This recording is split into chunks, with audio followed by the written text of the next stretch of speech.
In this video, I'm going to go over all of the changes to the medic class that you will have been experiencing since the big North Sea Turning Tides patch. DICE introduced some serious buffs to the medic weapons, causing the meta to change, and if you haven't already noticed, there are some big winners and losers. Before I get into the main part of the video, I want to ask you to leave a comment below with your favourite medic weapon. I'm really interested to see what everyone watching this video is running in their loadout. So if you are just looking for a really simple explanation, the SLRs have received a general buff. They require less bullets to kill an enemy at both close and longer ranges, whilst the accuracy has been increased too. You will see a reduced overall spread increase per shot, meaning that you will be more accurate with follow-up shots on enemy players. This is very noticeable when trying to take down enemy players at range. That being said, the changes go a little deeper than that, and of course vary from weapon to weapon.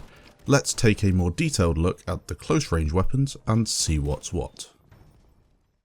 The weapons you should be using for close range engagements in Battlefield 1 when playing as the medic class are the M1907, either the factory or trench variant, the Fedorov and the auto-loading 8.25 extended. These are popular picks for close range engagements in the medic class and have all received some changes. So let's start by taking a look at the extended.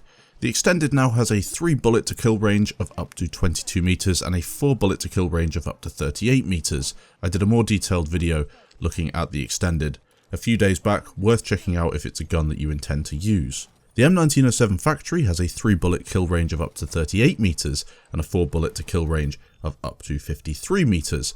The Fedorov has a 4 bullet to kill of up to 28 meters and a 5 bullet to kill of up to 38 meters. You can see a graphic in the background that details the 3 different weapons and which ones you should be using to be most effective at which range. A personal preference of mine is the 8.25, purely because you can spam it at close range, the hipfire is okay, and it's a weapon I just get along with. The M1907 factory is the most accurate of these 3, and if you take the trench variant, you will be lethal when firing from the hip. The 3 bullet kill range of up to 38 meters is insanely powerful, and some say that this weapon is the best in class since the patch. The Fedorov is good at mid-range engagements if you choose the optical variant, and you can spray at enemies very well. It's not a favourite of mine, but it still did receive a nice buff. Another weapon that has been improved is the Gotti trench. It has been buffed to a 3 bullet to kill of up to 54 meters, and although has a longer reload, it can be quite powerful.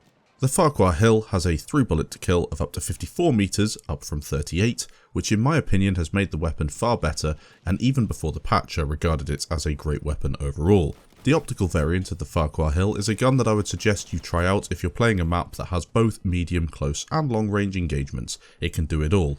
The perfect map for this would be Ballroom Blitz on front lines. You can take people out on pretty much every flag without having to switch weapons if you're just playing medic, and if you are lucky enough to stay alive over the course of a few different flags, it's a very versatile gun that will help you out in many situations. Overall, accuracy has been buffed in general with long range SLRs. The Mondragon Sniper is good for long range now the accuracy has been increased. I know a lot of people who use the medic class like to counter snipe people. They like the long range capabilities of the medic class, and the Mondragon Sniper is now a weapon that you should definitely be using if that's the case. Even though medic rifles have all been updated, there are some that can be considered losers.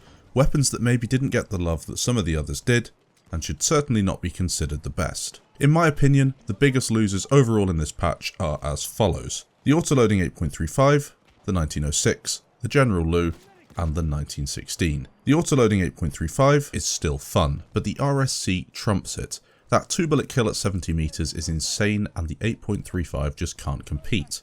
Maybe it's better at spamming an enemy at close range, and assuming you only want to kill one person, the 8.35 would be better because you can just spam 5 rounds at the chest and you're going to get that kill. But overall, I'd rather have the RSC. The RSC is capable of killing 3 people with a 6-round magazine with chest shots. That's very impressive. The Mondragon is a good alternative to the 1916, with both weapons having a 3 bullet kill range at all ranges. However, I'd still stick with the RSC. The biggest winner overall in this patch, in my opinion, is the RSC. As we just mentioned, it has a crazy 2 bullet kill of up to 70 meters, an increase in rate of fire, a vertical recoil decrease, and a horizontal recoil decrease. They have buffed the hell out of this weapon, and you will see loads of people using the optical version once they've got it unlocked, in my opinion. 6 rounds most of the time means 3 guys with 1 mag. The RSC is now trumping the 8.35 as the skill cannon because if you don't hit your shots, you die. If you are not accurate, then other weapons will be better for you. I much prefer using the optical variant of the RSC because I like playing at range. My aim is not good enough to warrant using the factory at those closer range engagements. And in addition to this, you have the M1917 as a very good close range weapon, with the 8.25 a personal favourite of mine. Those two have had decent buffs. I'd say the M1917 is probably the biggest winner of the close range weapons, and I would say that of the M1917 variants, the Trench and Factory are by far the best. I also love the Farquhar Hill Optical, as I mentioned before. Overall, you have a lot of choice with the weapons in the medic class, and the patch has certainly given me a few tough decisions to make when picking my loadout. When it comes to sidearms for the medic class, it's the same as before. If you can hit your shots, the Obres is the best, or stick with either the auto revolver or number 3. Run medic pouch, syringe and smoke grenades for those clutch revive opportunities, and get going. Remember to leave a comment down below telling me your favourite gun since the patch in the medic class. Thanks for watching guys, and I'll catch you in the next video.